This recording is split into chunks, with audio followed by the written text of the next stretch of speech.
Sure, I'll just repeat it again. I'm Paul Acuto. I'm one of the project managers in the Office of Infrastructure Investment, Project Management and Oversight Division.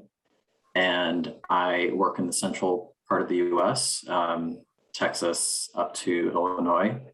I work primarily on project delivery with Class 2 and 3 freight railroads and their infrastructure development. So I don't quite have much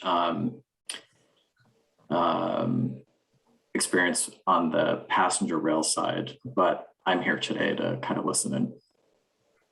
Okay, great, thank you. Is that everyone? I guess I'll go next. I'm Peter Schwartz. I'm the chief of FRA's Project Engineering and Transportation Planning Division. We do essentially all of the technical oversight of projects that either FRA is providing financial assistance to or is participating in the development of those projects through planning and engineering and really the whole soup to nuts of getting projects together and getting them implemented. And with me, I'm joined by Jesse Samwell. Jesse. Yeah, hi, I'm Jesse Samwell. I work for Peter and I'm a community planner and I work in the South Central region. I will just mention, I think, Deborah, you and I may have met perhaps at the MIPIRC annual meeting in Wichita several years ago. It's longer ago than I think it feels like, but and I may have met a few others of you there, but definitely familiar. I definitely remember you. You sat one or two people down from me. We had a couple of conversations, and you also presented at the MIPRC, did you not? Just this last fall? Yeah, that's right. Yeah. Presented the Midwest, the Midwest plan. I forget the exact terminology, but yeah, that was very, very interesting. Good to see you again. Good to see you. Okay, very good. Well, thanks everyone for joining us. We very much appreciate it. I'd just like to start, I think, by saying that we had a meeting with Amtrak a week ago today with a couple of legislators from Oklahoma who are looking to figure out the best way forward. Turns out Oklahoma has enabling legislation, and it's a series of statutes that have been in place for 20 years, essentially. They use it for operational support, but it also has in there language for a multi-state compact. So we're pretty impressed with the work that was done early on. Kansas is now interested, and they have funding in their what's known as their Ike Transportation Plan. The project on their end just needs to be scored, and it's scored through the Service Development Plan, which will be completed this summer, which is actually an update. There was an original Service Development Plan that was produced in 2011. So this is an update to that. If it's okay with Gary and Mark, I think we could launch right into the questions. Is that okay with you guys? No objections, I guess, yeah. Okay, well, first of all, just want to see if you have also spoken with a Shelby Templin with ODOT. She was also to reach out to the FRA. I'm not sure if she was successful. She wanted to be on the call today, but she had a conflict. So she's who we have newly been assigned to. We have actually had quarterly conference calls with ODOT and KDOT over the past year and a half at least. And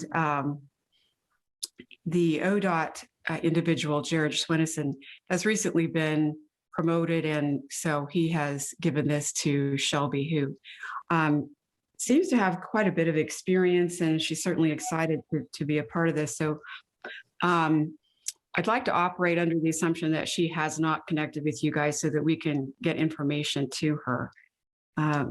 So the second question would be, was the service development, what was the status of the service development plan, if you know, as far as the FRA is concerned back in 2011? Was it adopted by the FRA, or is that something we still need to do? You can look. Oh, that's great.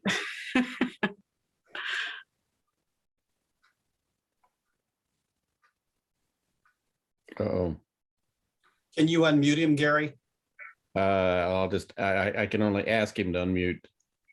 Oh, sorry about that. Yeah, I was talking on mute there. Yeah, I have to say that I myself am not all that familiar with the SDP, and unfortunately, Mark Dixon, who I think might have more familiarity with that, was unable to join us due to a little bit of a scheduling conflict and a bit of confusion there. But was that, and I feel bad having to ask you this, was that an effort that was actually funded by FRA or which FRA participated in, or was this done independently by the Alliance?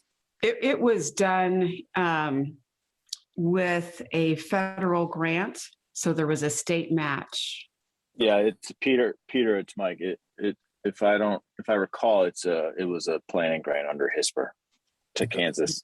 Yes, it was. Yeah. So it actually.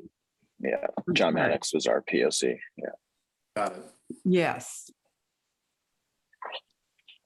But to that point, Deborah, it's Mike. I'd be able to tell you the status, but I'm not in front of my computer. And I'm also a little curious if Peter or Jesse recall, kind of, obviously the grant is not open, so there was a closed project and likely deliverable that was either accepted or approved by the FRA regarding that SDP. But we can double check for you. But the grant I know is not open anymore, which typically means, right, all the T's are crossed, I's are dotted, and the deliverables were submitted and costs paid out and things like that. So yeah, okay. So this update is being paid for, to our understanding, a partnership between KDOT and a county in Kansas. So it's fully state funded this time around. So go ahead. That's good information for us to understand. I'm assuming this may be leading up to a question, but I think it might be helpful for us to give you a little bit of an overview, at least, about what the future kind of looks like in terms of doing this type of work and kind of the role of service development plans and whatnot, because I think that may give a lot more clarity about what a potential path forward may be for the Alliance. So, the IIJA really changes the framework fairly dramatically, largely by really implementing a statutory framework for developing new or improved passenger rail services.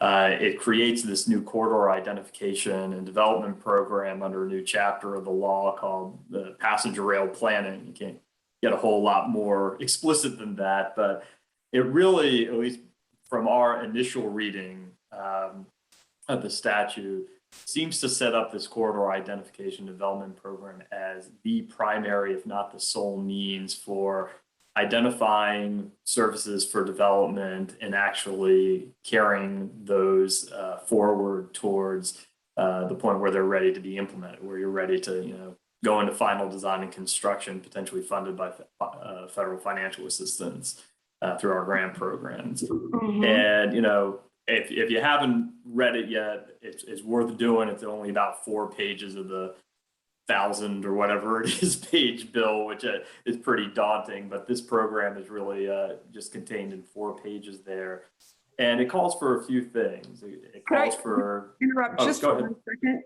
Yep. Is a keyword search corridor identification to find that corridor identification? Exactly. Yeah. If you search for that, you can also search for the new section of the code that it's under. That's 25101.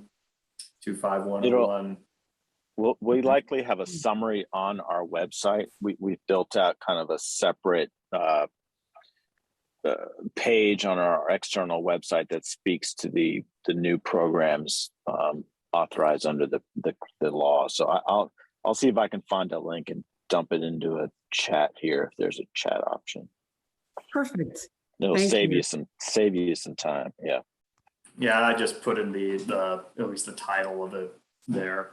So under this new program, it calls on the secretary, and all this stuff gets delegated down FRA essentially to solicit proposals for developing new or improving existing services, and then selecting proposals for development, and then working with the entity that submitted the proposal and several other parties, the states that the service would traverse or does traverse, and Amtrak and host railroads, all sorts of folks are kind of listed there to either develop or either prepare a service development plan or update an existing service development plan. Another interesting thing that's kind of in there is that it says, if you do it initially, if you do one of these service development plans initially, it also calls for, and it gives a little bit of wiggle room here, but calls for updating that plan every 5 years, kind of recognizing that if you haven't implemented the whole thing, some of that information gets stale and you're going to want to revisit it. Very much consistent with the approach it sounds like Kansas has been taken with the proposed service up to Wichita. Mm-hmm. And from the SDP, or as part of the SDP, it's supposed to essentially identify a inventory of projects that would be implemented either to initiate a new service or improve an existing one, and kind of recognizes that implementing those projects may be phased over time. So for instance, for a new service, you might phase things where you start up a couple frequencies at first, and then maybe you do some work improving trip times, maybe you add some additional frequencies later. Maybe you actually implement a portion of a corridor geographically, like A to B first, and then eventually extend out to C. So you got a corridor that's going from A to B to C. But to recognize that things might be phased, and then calls for FRA then to essentially consolidate those inventories of projects that are specific to individual corridors into a project pipeline that you can kind of think of, at least by our initial reading, as a little bit of a program for capital investment in the future, kind of similar to what you see on metropolitan area transportation planning, statewide transportation planning with the TIPs and STIPs. This would be, though, at a national level and really be specific to intercity passenger rail service. So, as I said, we're still kind of digesting it ourselves. It's only 4 pages of statute, but it's pretty dense. There's a lot there. But we are planning in the very near future of going out to folks, both kind of broadly and also through some targeted listening sessions to get some input on how we should be implementing this, because there's a lot of room for interpretation. And obviously, the devil's always in the details with these kind of things and how you set them up. But the real headline that I think is indisputable is that this program looks like it is the way forward for getting proposals like the extension up to Wichita from Oklahoma City off the ground and getting them ready for implementation. It's not that every proposal is necessarily going to be selected. One of the questions in our mind is, how selective should this process be? Because there's obviously going to be a limitation on our own capacity to kind of get this stuff done, at least in the early years as we kind of build up. But just the industry generally, whether or not you're talking about Amtrak or the host railroads or the consultants that support a lot of this work and the state DOTs themselves, everyone's going to really have to ramp up pretty significantly to deliver what's kind of envisioned here. But you mentioned that it sounds like Kansas is working to update their SDP. I think one of the things we might advise is not necessarily putting a full halt onto that per se, but at least maybe kind of waiting things out a little bit to see whether or not there may be an opportunity for the service to the proposal to be accepted into this program, in which case not only would there be funding available to prepare that SDP from the federal government, but you'd also be able to do so essentially in lockstep with FRA, which is really what is going to be a key part of putting proposals in a good position to eventually be implemented. Okay, so if I understand you correctly, acceptance by the FRA into your program is really the first step, really before a service development plan, or? So, I'd say yes, generally, but, even the statute directly acknowledges that some of the things that may enter into the program may already have had service development plans prepared in the past, so that the first step, rather than starting from scratch, would essentially be an update of that. So it's not to say that the work done back in 2011, I'm sorry for my lack of familiarity with that effort, but the work done in 2011 isn't going to be lost. It could serve as a foundation for that update.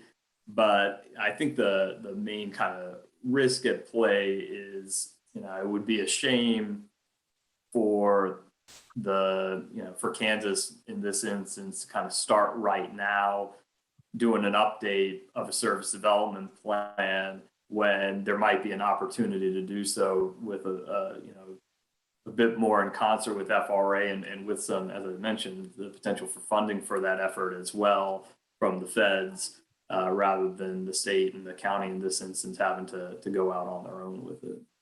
Well, and on the money side, I'll say, what's that? I say that is what has happened. And I think one of the things here that's kind of part and parcel of Congress enacting this new program is wanting to really make it clear that state and locals and the other entities that are eligible to submit proposals aren't going it alone, that they've got a partner at the federal level that's coming with a commitment and with money. And on the money side, it's a little bit confusing because as you read that section that I put in the chat there, you'll notice that there's no money, there are no authorizations or appropriations in there. The way that this program is set up to be funded is through a takedown, essentially a portion of the funding appropriated for what is now the Federal State Partnership for Intercity Passenger Rail Program, which IIJA likewise kind of establishes as the way forward for funding actual implementation of passenger rail projects. So the kind of sequence of things might be that a proposal is accepted into the corridor identification development program. The development of that program is funded through this takedown from the Fed State Partnership Program.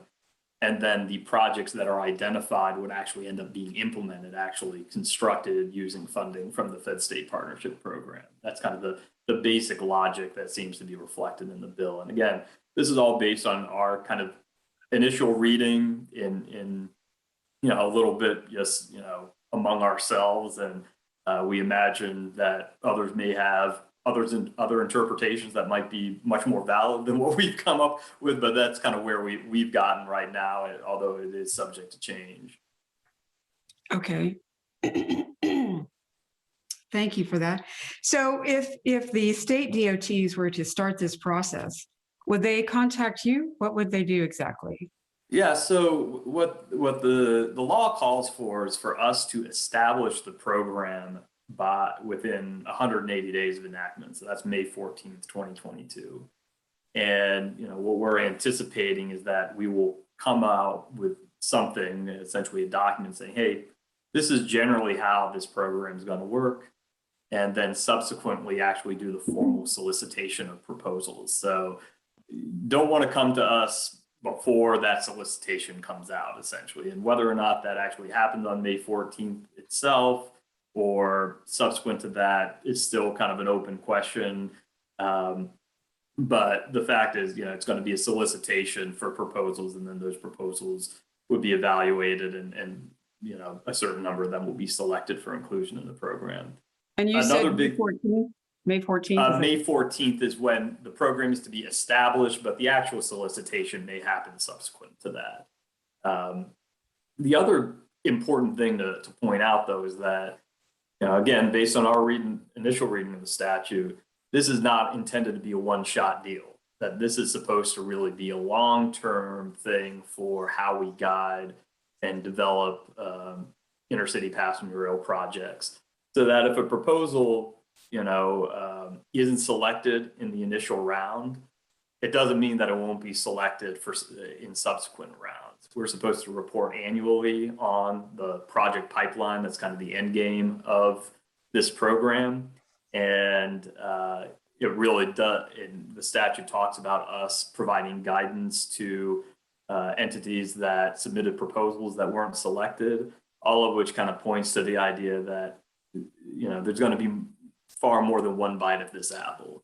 And, you know, if somebody puts in a proposal and maybe it's doesn't quite seem ready to enter into the program, we're called on to essentially work with those folks to say, hey, this is how we get this ready and get it ready to go into the program. So all together, like it's very exciting. It's a much more longer term kind of approach towards things than we'd seen previously, with a lot more kind of structure to it. And I think it's, you know, the Northern Flyer Alliance's proposal is, you know, exactly the kind of thing that this program is supposed to be considering. And, you know, again, there's no guarantees on what gets selected or when it gets selected. You know, I'm sure that some proposals may take 2 or 3 times through before they're kind of ready to go in. Some may not make it in ever. I mean, it just depends, but we certainly have the perspective or the kind of orientation of wanting to really work with folks, and you know, the goal of this is to expand service, not to turn folks away, but to make sure that what does enter into the program has a clear path to actually being implemented, and is going to be something that's going to just, you know, result in plans and studies and stuff that sit on a bookshelf. I mean, the idea is really this stuff that enters the program should arguably be heading towards actually getting up and running. Very good. Thank you for that. So with your process to select, I know that's not been totally hammered out. Just a guesstimate on your part, would it be helpful to begin obtaining letters of support from people like Moran and Sharice Davids, governors, that sort of thing? Does that have an impact at all? I mean, we certainly take into consideration letters of support for any kind of application, whether or not it's for, you know, an actual grant or something like this, where you're talking about a proposal being selected for development. And, you know, I'll say this, you know, and Mike, you throw the virtual chalk in my head if I'm misspeaking here, but, you know, we can't guarantee how much weight those things get, but they can't hurt. And the earlier that you get things kind of lined up, the better off you are. So, you know, I certainly don't think there's anything bad about starting with that. Okay. All right. Very good.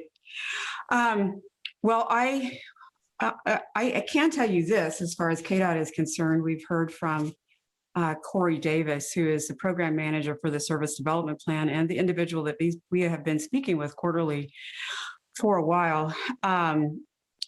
Last week when we spoke with him, he said that as long as both states have capital and operational support lined up, and I guess I kind of was hoping you might be able to give me a good description of exactly what that needs to look like. But as long as they have capital and operational funding lined up, that then they would apply for a federal grant. I also know that they are waiting for your proposal, how you have your formal solicitation process.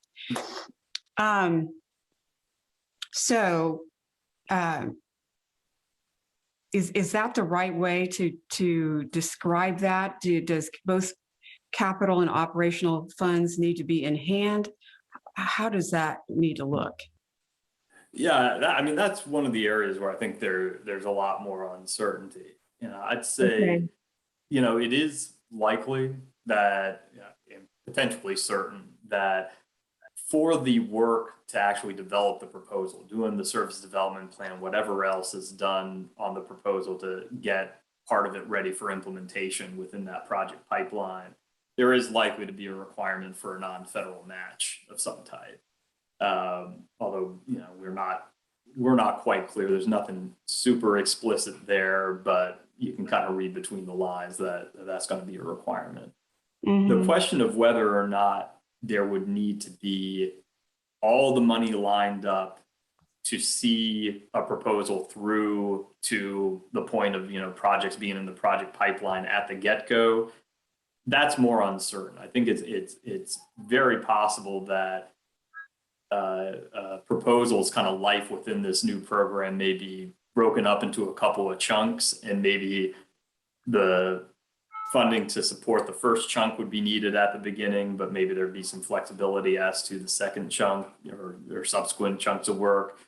And I think what is clear is that I don't think it's likely that the selection of a proposal for entry into the program would require that all of the operating funding and all of the capital match or non-federal match for the eventual capital investments needs to be lined up in day one, because that's an extremely high bar, and something that we know it's not just difficult, but it's arguably unwarranted when a project is at that level of development. Really, just perhaps a little bit more than an idea on paper, but certainly not to the point where you've got full engineering plans and cost estimates and all that stuff all put together. It would be pretty unreasonable to expect all the money to be lined up, right from day one there. That said, I think it is very possible that the extent to which the proposer seems prepared to come up with that money eventually would be taken into consideration. So, one extreme example, and I don't think this is the case in any of the states for the Northern Flyer proposal, but there are some states that have constitutional amendments that bar spending state money on railroad projects. It sounds absurd, but they are out there. And that would clearly be a pretty significant impediment. On the other hand, on the other end of things, a state that has a history of state investment in railroad capital projects and supporting passenger rail service financially would seem have a little bit more certainty around future financial participation. Along those lines, you've probably heard that Kansas has been the recipient of numerous grants for the Southwest Chief. So would something like that then have an impact on potential selection? It demonstrates, if you've received grants in the past for particularly passenger rail projects like that, where the state has brought money to the table to provide the non-federal match, that would absolutely put that state in a much better position than a state that's never done anything.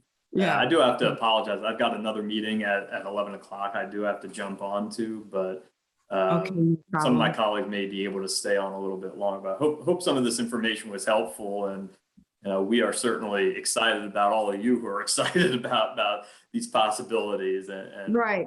Peter, before you go, could you provide us with your contact information? Yeah. I'm ready. Stick it in the chat here. And you should see it also. Actually, I'm trying to think. We may not have a meeting invitation that went out to everyone, but I'll shoot my email address in here. Here you go. Thank you so much. Absolutely. It was good talking to you again, Deborah, and good seeing all the rest of you. Thanks. All right. Very good. Have a good one.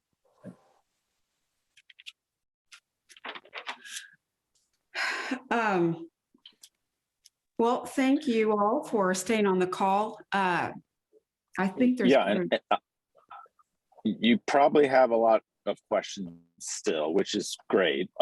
So Peter is a great resource. I'll throw in my email in the chat right now, so you all have that. But we've got a lot of work ahead of us at the FRA of standing up some new programs, and we're excited about it. Intimidated but excited, and we've got good working relationships with a lot of folks. So we're ready and available to assist where we can. So please don't hesitate to reach out if to kind of further this conversation. We're happy to do so. Oh, I thank you so much. Have you by chance spoken with either ODOT or KDOT? I have not, and I'll check with my project manager who has a little bit more experience with those states to see if he has. But no one has reached out to me directly yet. So We are going to be having periodic meetings with government affairs from Amtrak and also ODOT and KDOT, in which this was discussed last week. And if possible, if you could be involved in some of those meetings as appropriate in the future, we would love to be able to, pose our questions that our group will be having. Yes, that would be awesome. Yeah, we'd welcome that. And we have, and at some point the way we're organized, we have a kind of a separate Amtrak division, if you will, and their primary responsibility really centers around kind of the annual funding Amtrak receives from us, of which the infrastructure law greatly expands on the size of that. So there's a lot of discussions on, and we can always pull in the right folks as needed. So we kind of work as kind of a clearinghouse for information between a bunch of entities. And if we can have all those who can share information together at one time, it'll certainly help the phone game. That would be ideal. Yes. Great. I appreciate it. And sorry, a few of us have to jump. But you all have our contact information, so please don't hesitate to reach out. So. Okay, very good. Thank you so much.